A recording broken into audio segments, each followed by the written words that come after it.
हमारे post office के बड़े बाबू को कहानियां सुनाने का बहुत शौक है। जहां तहां सुबह महफिल में, दावत में वो अपनी कहानियों का पिटारा खोलकर बैठ जाते हैं। लेकिन दुख की बात यह है कि उनके पिटारे में बहुत ही थोड़ी सी रटी रटाई कहानियां हैं। इसीलिए वो उन्हीं को घुमा फिरा कर सब जगह चला देते हैं। लेकिन एक ही कहानी बार बार सुनना लोगों को अच्छा क्यों लगेगा? बड़े बाबू की कहानी सुनकर अब लोगों को हंसी नहीं आती, लेकिन फिर भी बड़े बाबू का उत्साह इससे बिल्कुल भी नहीं कम होता। उस दिन अचानक उन्होंने ना जाने कहां से एक नई कहानी इकट्ठा करके मुखर्जी लोगों के महफिल में सुना दी। समझे, एक बिल्ली थी, वो छछूंदर मारने से बहुत डरती थी। फिर एक दिन हुआ क्या? कहानी बहुत ही मामूली थी, लेकिन फिर भी बड़े बाबू को खातिर करके सभी हंस दिए। लेकिन बड़े बाबू ये समझ नहीं पाए। उन्होंने सोचा कहानी बहुत ही जबरदस्त हुई है, इसीलिए उसके 2 दिन बाद जदू मलिक के घर के दावत में बैठकर उन्होंने बहुत शान से वापस वही कहानी सुनाई। एक कहानी सुनाता हूँ, सुनो। एक बिल्ली थी, समझे, वो छछूंदर मारने में बहुत डरती थी। फिर एक दिन एक लोग जिन्होंने पहले नहीं सुना था, उन्होंने सुनकर थोड़ी सी हंसी हंसती। बड़े बाबू ने सोचा कहानी अच्छी जम गई है। उसके बाद डॉक्टर बाबू के बेटे के अन्नप्राशन में भी उन्होंने वापस वही कहानी बहुत उत्साह के साथ सुनाई।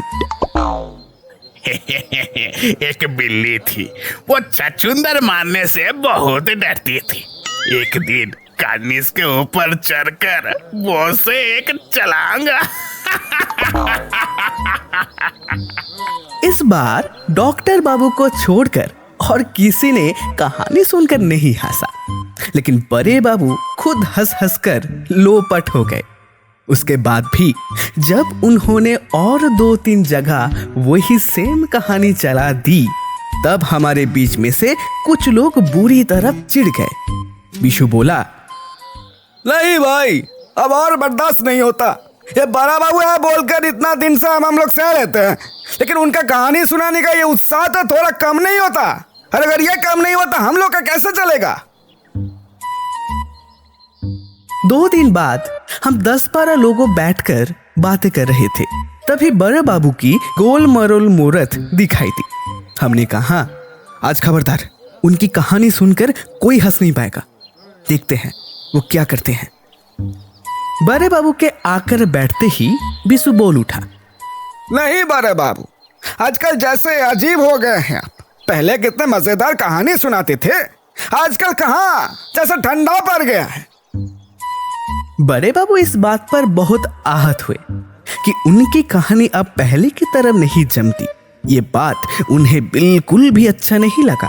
वो बोले, अच्छा थोड़ा रुको, आज तुम लोगों को ऐसी कहानी सुनाऊंगा कि हंस हंस कर तुम्हारी नसें भर जाएंगी। हाँ।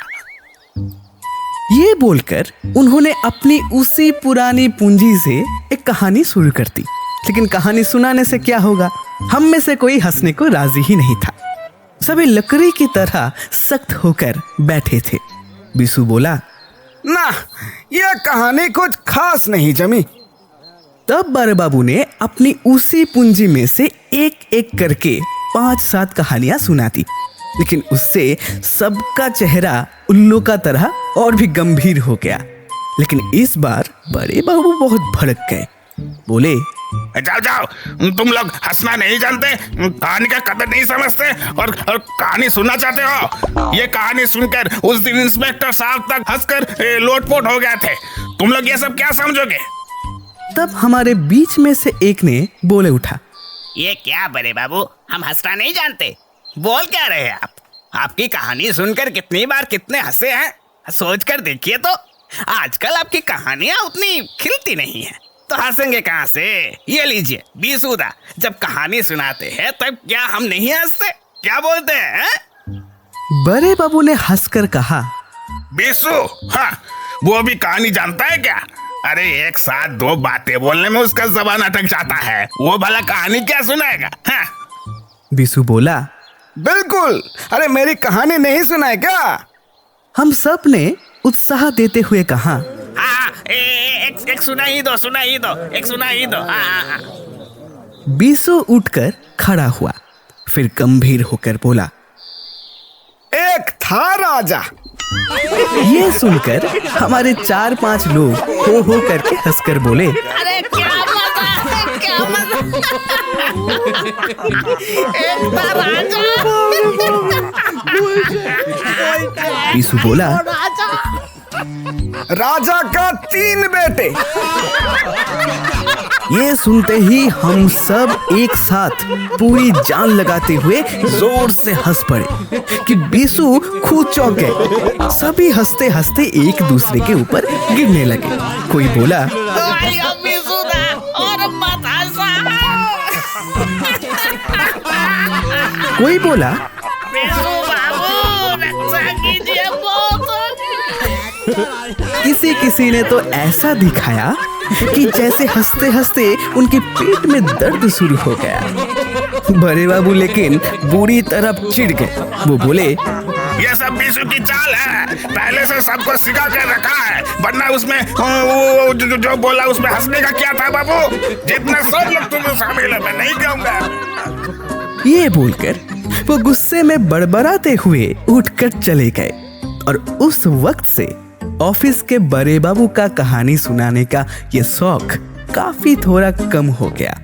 अब वो जहां तहां जब तक बात बात में हंसी की कहानी शुरू करके नहीं बैठते हैं।